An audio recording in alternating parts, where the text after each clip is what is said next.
নিঃশব্দ ত্যাগের মূল্য। শরতের এক মেঘমুক্ত সকালে গ্রামের বড় শিমুল গাছটার নিচে এসে দাঁড়ালো ফাইম। পরনে দামি স্যুট, চোখে দামি চশমা, আর হাতে একটা বিলাসবহুল গাড়ির চাবি।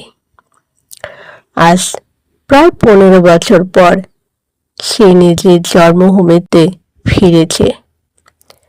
গ্রামের চেনা মিঠো পথ, মাটির সুবাস আর চড়ুই পাখির কলকাকলি তাকে মুহূর্তের মধ্যে অতীতে ফিরিয়ে নিয়ে গেল। কিন্তু ফাইমের বুকে আজ কোনো আনন্দ নেই, আছে এক তীব্র অপরাধবোধ আর বুক ভাঙা অনুশোচনা। সে এসেছে তার বড় ভাই ফরিদের খোঁজে, যে মানুষটি নিজের জীবনের বসন্ত বিসর্জন দিয়ে ফাইমের জীবনে আলো এনেছিল। আজ তাকেই হন্যে হয়ে খুঁজছে সে। ফাইমের মাথায় হাত বুলিয়ে এসে বলেছিল, ফাইম, তুই শুধু মন দিয়ে পড়াশোনা কর। এই সংসারের চিন্তা, টাকার চিন্তা সব আমার। আমি তোকে শহরের বড় বাবু বানাবো। ফাইম সেই দিন ভাইয়ের চোখে কোণে এক দৃঢ় প্রতিজ্ঞা দেখেছিল। সেই প্রতিজ্ঞা রক্ষা করতে ফরিদ নিজের পড়াশোনা চিরকালের মতো বন্ধ করে দিল। সে গ্রামের মানুষের জমিতে দিন মজুরে কাজ শুরু করলো। কাক ডাকা ভোরে যখন পুরো গ্রাম ঘুমে আচ্ছন্ন থাকত, ফরিদ তখন কোদাল হাতে মাঠে নেমে যেত। তীব্র রোদ, কালবৈশাখী ঝড় কিংবা মাঘের কনকনে শীত, কোনো কিছুই ফরিদকে থামাতে পারেনি। ফাইমের স্কুলের বেতন, খাতা, কলম আর গাইড বইয়ের টাকা জোগাড় করতে ফরিদ নিজের খাওয়া পড়া কমিয়ে দিয়েছিল। অনেক রাতে ফাইম দেখত ফরিদ শুধু নুন আর শুকনো ভাত খেয়ে শুয়ে পড়েছে, অথচ ফাইমের জন্য রেখে দিয়েছে রাতের তরকারির শেষ অংশটুকু। ফাইম যখন কেঁদে ফেলত, ফরিদ হাসি মুখে বলতো, আমার খিদে নেই রে ফাইম, তুই ভালো করে খা, তোকে অনেক বড় হতে হবে। ফরিদের এই নিঃশব্দ ত্যাগ ফাইমকে ভেতরে ভেতরে এক অদ্ভুত শক্তি দিত। সে দিন রাত এক করে পড়াশোনা করতে লাগলো। মাধ্যমিক আর উচ্চ মাধ্যমিকের গণ্ডি পেরিয়ে ফাইম যখন শহরে এক দামি বিশ্ববিদ্যালয়ে ভর্তির সুযোগ পেল, তখন আনন্দের চেয়েও বড় হয়ে দাঁড়ালো খরচের চিন্তা। শহরের পড়াশোনা, হোস্টেল খরচ, খাওয়া দাওয়া সব মিলিয়ে অনেক টাকার প্রয়োজন। ফরিদ দমে যায়নি। সেই গ্রামের মহাজনের কাছে গিয়ে তাদের একমাত্র সম্বল, প্রত্যেক ভিটের শেষ টুকরো ধানে জমি বন্ধক রাখল। গ্রামের মানুষ ফরিদকে বলেছিল, নিজের জমি বন্ধক দিয়ে ভাইকে শহরে পড়তে পাঠাচ্ছিস? ও যদি বড় হয়ে তোকে ভুলে যায়। ফরিদ সেদিন বুক ফুলিয়ে বলেছিল, আমার ভাই কোনোদিন আমাকে ভুলবে না। ও মানুষের মতো মানুষ হয়ে ফিরে আসবে। শহরে যাওয়ার পর ফাইমের জীবন বদলে যেতে লাগলো। বিশ্ববিদ্যালয়ের বড় পরিবেশ, নতুন বন্ধু বান্ধব আর আধুনিক জীবন যাত্রার সাথে সে নিজেকে মানিয়ে নিল। ফরিদ প্রতি মাসের 1 তারিখে নিয়ম করে টাকা পাঠিয়ে দিত। সেই টাকা জোগাড় করতে ফরিদকে দিনমজুরির পাশাপাশি রাতে রিক্সাও চালাতে হতো। অতিরিক্ত খাটুনি আর পুষ্টির অভাবে ফরিদের শরীর ভাঙতে শুরু করলো। তার হাতের তালুগুলো কোদাল চালাতে চালাতে আর রিক্সার হ্যান্ডেল ধরতে ধরতে কড়া পড়ে শক্ত হয়ে গিয়েছিল। কিন্তু যখনই সে ফাহিমের সাথে ফোনে কথা বলতো, নিজের কষ্টের কথা গোপন করে এক বুক আনন্দ নিয়ে জানতে চাইতো, পরীক্ষার ফল কেমন হলো রে ফাহিম? দেখতে দেখতে ফাহিম বিশ্ববিদ্যালয় শেষ করলো এবং একটি বহুজাতিক কোম্পানিতে খুব ভালো বেতনের চাকরি পেয়ে গেল। প্রথম মাসের বেতন পেয়ে সে ভাইকে ফোন করে আনন্দের খবরটা জানালো। ফরিদ ফোনের ওপাশ থেকে শিশুর মতো কেঁদে ফেলেছিল। সে বলেছিল, আমার কষ্ট সার্থক হয়েছে রে ফাহিম। বাবা মা ওপর থেকে আজ খুব খুশি হচ্ছেন। ফাহিম কথা দিয়েছিল সে আগামী মাসে গ্রামে এসে ভাইকে শহরে নিয়ে যাবে, আর কোনোদিন ভাইকে কষ্ট করতে দেবে না।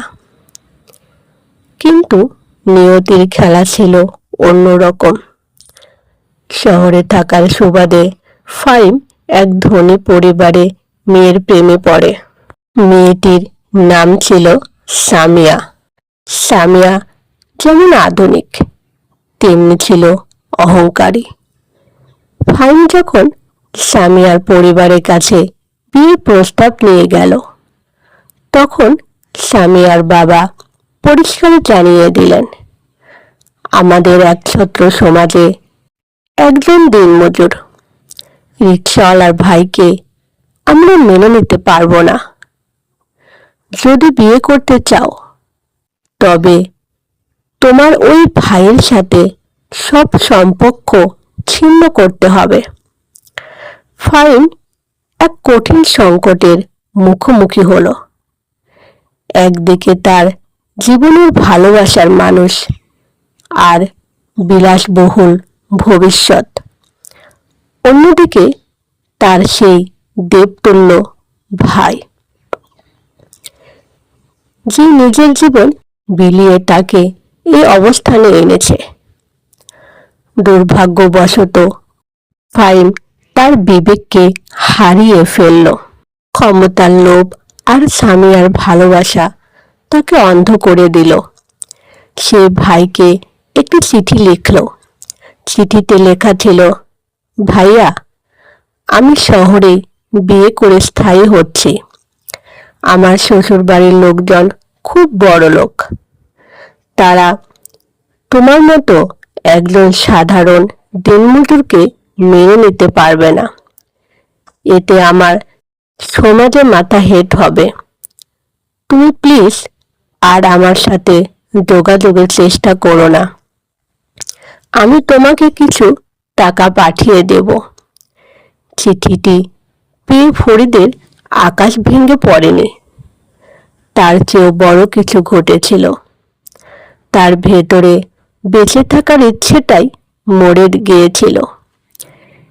যে ভাইয়ের জন্য সে নিজের যৌবন, সুখ, স্বপ্ন সব বিসর্জন দিল, সেই ভাই আজ তাকে রিক্সাওয়ালা বলে পরিচয় দিতে লজ্জা পাচ্ছে। ফরিদ মহাজনের টাকা শোধ করে জমিটা ছাড়িয়ে নিয়েছিল। সে ফাহিমের পাঠানো টাকা স্পর্শও করেনি। সে শুধু একটা দীর্ঘশ্বাস ফেলে নিজের ভাঙা ঘরে গিয়ে দরজা বন্ধ করে দিয়েছিল। সেই থেকে ফরিদ আর কোনোদিন ফাহিমের খোঁজ নেয়নি। এদিকে ফাহিমের বিয়ে হলো। সে বিলাসবহুল ফ্ল্যাট কিনলো, গাড়ি কিনলো, কিন্তু তার মনে কোনো শান্তি ছিল না। প্রতি রাতে যখন সে ঘুমাতে যেত, ফরিদের সে কড়া পড়া হাত, সেই ক্ষুধার্ত মুখ আর হাসি মুখের আশ্বাস তার চোখের সামনে ভেসে উঠত।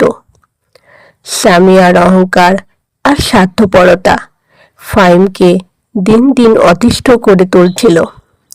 সে বুঝতে পারল যে ভালোবাসার জন্য সে নিজের ভাইকে ত্যাগ করেছে, সেই ভালোবাসায় কোনো পবিত্রতা নেই, আছে শুধু লেনদেনের হিসাব। দীর্ঘ 15 বছর এই মানসিক যন্ত্রণায় দগ্ধ হওয়ার পর আজ ফাহিম সমস্ত অহংকার বিসর্জন দিয়ে গ্রামে ফিরে এসেছে। সে তার ভাইয়ের পায়ে ধরে ক্ষমা চাইবে, তাকে শহরে নিয়ে যাবে। ফাহিম গ্রামের মেঠো পথ ধরে তাদের পুরনো বাড়ির দিকে এগিয়ে গেল, কিন্তু সেখানে গিয়ে সে স্তব্ধ হয়ে দাঁড়িয়ে রইল। তাদের সে পুরনো টিনের ঘরটি আর নেই, সেখানে এখন জঙ্গল গজিয়ে উঠেছে। পাশের বাড়ির এক বৃদ্ধ লাঠি ভর দিয়ে যাচ্ছিলেন। ফাহিম তাকে চিনে ফেলল, তিনি রহমত চাচা। ফাহিম দ্রুত গিয়ে তার হাত ধরে আকুল হয়ে জিজ্ঞেস করল, রহমত চাচা, আমি ফাহিম, আমার ভাইয়া কোথায়? ফরিদ ভাইয়া কোথায়? রহমত চাচা ফাহিমের দিকে তাকালেন। তার চোখে কোনো স্নেহ ছিল না, ছিল এক তীব্র ঘৃণা। তিনি ফাহিমের হাতটা ঝেড়ে ফেলে দিয়ে বললেন, তুই ফাহিম, সেই বড় বাবু? এত বছর পর তোর ভাইয়ের কথা মনে পড়ল? ফাহিম কেঁদে ফেলে বলল, চাচা, আমি ভুল করেছি, আমি ভাইয়াকে নিতে এসেছি। ও কোথায়? রহমত চাচা একটা দীর্ঘশ্বাস ফেলে দূরে শিমুল গাছটার দিকে আঙুল তুললেন। সেখানে একটা নতুন বাঁশের বেড়া দেওয়া কবর দেখা যাচ্ছিল। রহমত চাচা বললেন, তোর ভাই আর এই পৃথিবীতে নেই রে ফাহিম। তুই যেদিন চিঠি পাঠিয়েছিলি সেই দিন থেকে ও কেমন যেন পাথর হয়ে গিয়েছিল। দিনরাত শুধু খাটতো আর ঠিক মতো খেত না। শরীরটা একেবারে ভেঙে পড়েছিল। গত মাসে কঠিন জ্বরে ভোগে ও মারা গেছে। মরার আগে ও শুধু একটা কথা বলে গেছে, আমার ভাই যেন অনেক সুখে থাকে, ওর যেন কোনো কষ্ট না হয়। ফাহিমের পায়ের নিচ থেকে যেন পৃথিবীটা সরে গেল। সে দিক বিদিক জ্ঞান হারিয়ে দৌড়ে গেল সেই কবরটার কাছে। কবরের ভেজা মাটিতে আশ্রয় পড়ে সে চিৎকার করে কাঁদতে লাগলো, ভাইয়া, আমাকে ক্ষমা করে দাও ভাইয়া, আমি তোমার কুলাঙ্গার ভাই, আমি তোমার ত্যাগের মর্যাদা দিতে পারিনি। কিন্তু চারপাশের বাতাস ছাড়া ফাহিমের সে বুক ফাটা কান্নার উত্তর দেওয়ার মতো কেউ ছিল না। শিমুল গাছ থেকে একটা শুকনো পাতা টুপ করে কবরের ওপর ঝরে পড়ল।